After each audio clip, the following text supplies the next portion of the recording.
Hello and welcome back to another episode and another season of this FM20 story, The Head Coach with me, Daniel.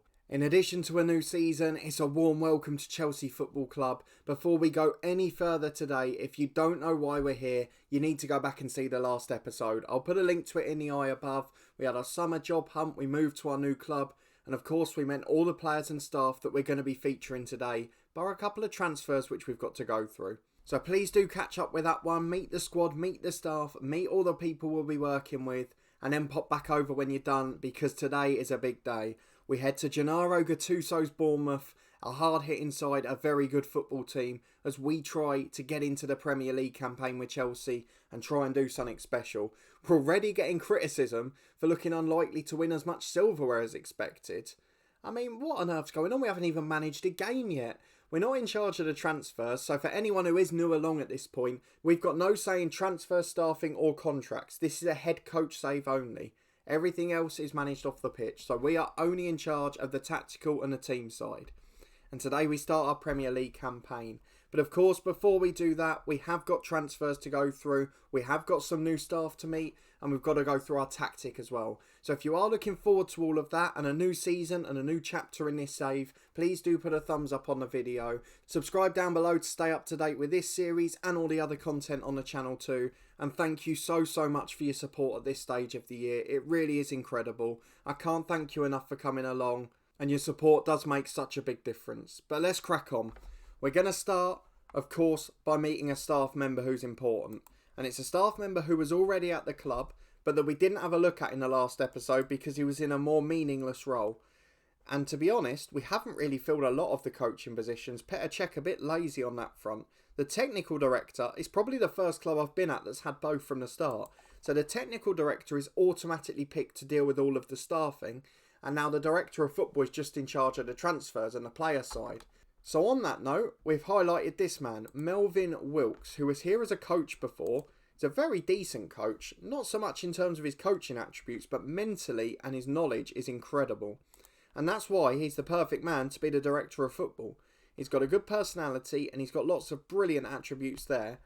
But I've got to be honest, considering all of that, his decision making this summer has left a lot to be desired, and we'll talk about the reasons for that in a moment, because I'd argue our squad is now weaker than when we joined the club. But we'll wait and see if you guys agree on that.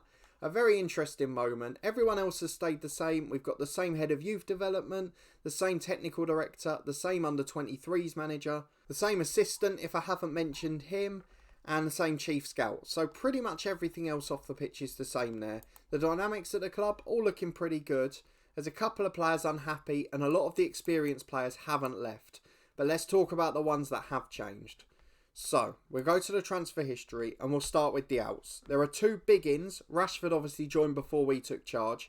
And there's quite a few outs that we've got to cover. A few of them are youngsters on loan. But mainly, we are talking about a big deal at the top here. That man being Jude Bellingham. Our best central midfielder has gone to rivals Arsenal for £66 million. He's taken a slight wage cut. He's worth more than he's already been sold for. And he is still would have been the best midfielder in our squad. So I'm a little bit puzzled by this, because central midfield is probably now our weakest area. And that's the man we've sold. So it doesn't make much sense. But Jude Bellingham has left the club. Maximiano Diaz, he's gone on loan to Independiente. A very good number 10, but not good enough for us, so I've no problem with him going, and they've got some money for him as well. Then the backup goalkeeper, Hubert Kedziora, he's gone to Fenerbahce for 4.4 million. A decent goalkeeper, he's taken a slight pay cut, and to be honest, I'm not sad to see him go. We said that in the last episode, we thought he would. Probably more surprising though was Joaquin Apazzo. He's gone to Sheffield United for £34 million, A very good striker, but was our third or fourth choice. Came back from a loan at Rennes last year and wasn't happy, so he's been sold on. Sheffield United been offering and floating big money about and big wages for people too. Then we've got some youngsters out on loan. Josko Josic to Marseille. His 2.5-star ability as a left winger. Probably would have been involved in the squad, particularly in Europe and the Cups, so a little bit of a shame. Barry Layton, who's gone to feeder club Vitesse. 2-star ability, a winger on both sides again. He's not really one worth talking about. At 23, he's not going to make it now. Alejo Leiva has gone to Spal over in Italy. A young centre-half. Was a wonder kid when he left. Now 21 years of age, he needs a big season there or he's probably not going to make it in truth. And then on deadline day, Moussa Wagué is the man who's gone to West Ham. Big money off the wage bill. A decent transfer fee for a 32-year-old backup. Wasn't getting a work permit for a new deal, yet did get one at West Ham. I don't quite understand that. But he's playing there for 8.75 million. That's a decent deal. And then Luis Uribe, he's gone to Spal as well. Another good young central defender, so we've provided their whole centre-half partnership. But a decent young defender on a youth work permit, and hopefully he'll have a big season there too. So it's fair to say Bellingham's the big surprise there. I have no problem with everyone else going, but Bellingham has significantly weakened the team, and we've only got 2 players in to replace all of these. And the first of those is a very good improvement. Ivano Di Giacoppe, I think that is, from Inter Milan for £69 million, or was it 66? I should always read before you click it. £69 million. 3-star ability, 4.5 potential, a world-class goalkeeper already at 23, Italian under-21 international, just waiting to break through. He's a fantastic keeper. Played for Inter, Cagliari and for Beveren over in Belgium. He is a really good goalkeeper. Good personality. He's got everything. He's going to be a superstar. He's got to learn the language. It's going to be a settling in year. But we've got one of those as well, as long as we qualify for Europe. So I'm happy enough with that. And then Steve Harper on deadline day, I presume is the replacement for Bellingham. £42 million from Aston Villa. A cultured midfielder. Again, the same 3-star ability, 4.5 potential. Younger player, lower wages. I get the move. But we've kept lots of 33 and 34-year-olds on massive money and sold Bellingham, which doesn't make any sense. I would almost rather have sold 4 or 5 of them and kept Bellingham to play alongside Harper. Because now Harper's in the middle of a weak midfield, which is a bit of a worry. And it means in an attacking sense, I've had to adapt a bit of the formation, a bit of the players' tactics, and some of their roles from their best position, which might yet not work, so we'll wait and see. But he's a very good young midfielder, and I've got no problem with him joining. But Bellingham was 3.5 star. He was our best midfielder. And now Steve Harper at 3 star is the joint best. So it's not ideal, but we've got a good side, we've got an opportunity, we've basically broken even in the window. And for us this season, the goal is Europa League football. I've no idea what the negative on the club vision's for. Why on earth we don't look like winning something, I don't know. Let's go to the club info. Win silverware. Why are we struggling for that? I don't understand why that's listed as struggling. The club's not looking like meeting the objective. We haven't started the season. Can someone please explain that to me? I have absolutely no idea what it means. A really bizarre one. But we're in the Europa League, we're in the FA Cup, we're in the Carabao Cup. That has to be the aim this season. We must win one of those competitions. In the league, we need the top 5 to guarantee the Europa League. Top 6 should be alright. But we could win the Europa League and get into the Champions League. We could win one of those cups and get into the Europa League. So for me, winning a competition is absolutely crucial. And I see us as having 3 good chances to do so. So let me know which one you think we're most likely to win. We have got a decent squad now. Of course, I've set the lineup for today. We've got Yepes missing with injury. But aside from that, there's not much else there. Just Humberto Perez, the backup keeper. So a little bit of a smaller squad in that sense. However, if we go to the development centre, I mean, in the 23s, we've got some good 18-year-olds. One with massive potential, a couple with decent ability. And we've also got in the under 18s, another 1 or 2 with good potential. So I feel like in the Europa League and Cups, we can call a few of them up if needed. But we have to make sure we start on the right foot. So let's get into the Bournemouth game. Most of the big sides have won today. Tottenham beat Liverpool, potentially a good thing for us. But according to the media, Liverpool are supposed to be right up there, and Tottenham are one of those who can stop us getting into Europe. So perhaps that wasn't such a good result for us. But let's go and have a look at the lineup for today and the tactic that we're going to be employing early on here in our spell at Chelsea. And of course, as I do that, let me know down in the comments where you think we're going to finish in this first season and if we're going to win any of those trophies. So you can probably immediately see some of the pitfalls in our tactics. We've got very old fullbacks trying to play as wing-backs, which is their preferred role, but tactically and physically they'll struggle with that. We've put the best striker, one of the best strikers in the world, Groves, back into the number 10 position, because with the injury to Yepes, Angerin's had to drop into midfield. I haven't got another option there but Artur, who hasn't got the physicality to play 90 minutes. It really is a little bit of a problem for us. Central midfield has been left completely vacant. We've got 2 unbelievable right wingers, one of whom has to miss out, but Serrano could potentially be a right back later this year. I'm looking at him like Conte did at Victor Moses, thinking, maybe an attacking right back. You might suit that. So 2 world-class players in that position and not even one in the middle of the pitch. It leaves some to be desired, but we're going for a positive 4-2-3-1. It's a tactic we've used a bit in the last couple of years, but this one looks a bit different. We've got a supporting winger who can support the right fullback. We've got a left-sided central midfielder as a deep-line playmaker to support the left-back. Ball-playing defenders, and we're trying to play out and control possession more than ever before. We've got a Fatty on the left who's a brilliant inside forward. With Gross and Mila, I'm hoping those 3 can run the show. And then the rest of the team can be a good solid outfit. So we're playing shorter passing. We're playing it out from the back. We're not trying to do a great deal. We want a slightly higher tempo though. We're trying to distribute to the centre halves who are both exceptional on the ball. One of them's actually a holding midfielder by trade. And we're going to counter press whenever we lose it. Try and win it back quickly. Lastly, we've got a high line, so we want to win it back before it gets to defence. But equally, our centre halves are quick, so we trust them. We've got Abdallah, who's probably the holding midfielder, but suits centre half very well. Mentally, he's excellent, so I'm hoping he won't get caught out. But if we do struggle a bit against the big sides, we can swap to a holding midfielder, and Abdallah can then be that man. Gross can play up front, Mila will drop out. We have got options. Al Jahani's the best player at the club. He is the centre half who we rely on. A world-class player, an Iranian star, and very quick, so hopefully won't get caught over the top. And then, of course, off the left wing, we're going to be relying heavily on Fatty. He's a really good player, an inside forward, and he's just so good. At 28 years of age, he's in his peak, and we need him to perform. So this is the lineup we've gone for today. De Giacobi in goal for his debut, Hakimi and Vinagre the fullbacks with Al Jahani alongside Abdallah at centre-half. The new signing Harper in midfield alongside Angerin, Mendes, Fatty and Gross the attacking midfield 3. And homegrown star Will Mila up front. He's got a chance to really shine this season. I do like young players through the academy and Mila gives us that opportunity.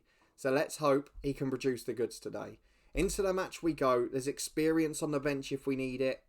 But hopefully the starting 11 will do the job. Let's see how we get on. Well, a former youth prodigy in the Bournemouth team, Reece James is the right back. They've got Arsenal youngster Bukayo Saka, now an experienced pro on the left wing. Lots of regens through the core of the team and some very good players in defence. So this is going to be a tough game for us. Frank Kessie's on the bench as well, I've noticed. Oh, what a side. This is going to be tough. Not one of the best away games to start with, in truth. We'll go to the tunnel interview. We've had time to prepare. We trust Gross. And Hakimi's good to go. And we haven't got any other options if he isn't. Into the first half, it's Bournemouth-Chelsea. Will our tactic work? 15 minutes on the clock. It's been cagey. No shots on target for either side. And we've given the ball away in the middle with the young player Harper. Carlos has got it at left back. We're pressing well, but they've beaten it. And this is where we have to worry. Can our ageing defence cope? We're running away from Canera. He shoots into the corner. Oh, not the way to start. The pressure wasn't there. We've got the high press. Make sure you go and engage the ball. And we're just dropping off. It really is surprising. It's not been a good start at all. But here we are on the left with Vinagre. Can we change it? Gross finds Fatty. Back inside to Harper. Chance to go forward. Finds Gross again. Beats a challenge despite nearly being brought down. Goes through on his own. But the one thing we mentioned about him, despite his goal scoring record, he's not the best finisher. And that showed there. As Barla picks it up on the left for Bournemouth. This could turn into a disaster class. Vinagre heads away though. Fathy can counter. He's down the left. There's 2 against him, but we trust him to beat anyone. He beats one sliding challenge. He loses the second to Reece James, and Bournemouth play out really easily there. How easily they're beating the press is a bit of a worry for me. Barla gets round, and as I say that, Angerin nicks it to Mila. Right side of the box. There's 2 in the middle. You've got to find them. Gross is there, but it's overhit. Falls to Fathy on the left from the headed clearance though. He delivers to Mendes. Down to Angerin. There's the goal. Faustino Angerin dropped into midfield. And Mazzala on attack. He prefers to be a number 10. But he got into the box. He used that physicality. And he has scored with a really composed finish. Originally at the club at the start of the game. Sold for 200,000 to Man City. And signed back eventually for over 20 million. And proving his worth in this one. Bournemouth 1, Chelsea 1. And we're starting to look a good side again. We're back as Bournemouth hoof a long ball downfield which Abdallah picks up at centre-half. The good thing with him being a midfielder is he can step in like that. Finds Fathy and now Harper. Lovely switch to Mendes. Into the box. Good finish Mendes. Beats the keeper. He got a hand to it but he couldn't stop it going in the bottom corner. And it's a brilliant turnaround from Chelsea, just over half an hour gone. Harper gets an assist on his debut, and the midfielder's doing the job as we lead 2-1 at Bournemouth. A good start for us at Chelsea so far, after a worrying first 20 minutes to be fair. And the half-time whistle goes with that, and you can see from the stats we shouldn't have been worried. The tactic is working. Away to a good side, this is promising. We're going to get back into the second half. I just wanted to go and look at Bournemouth. You can see what I mean by them. They finished 7th both of the last 2 years.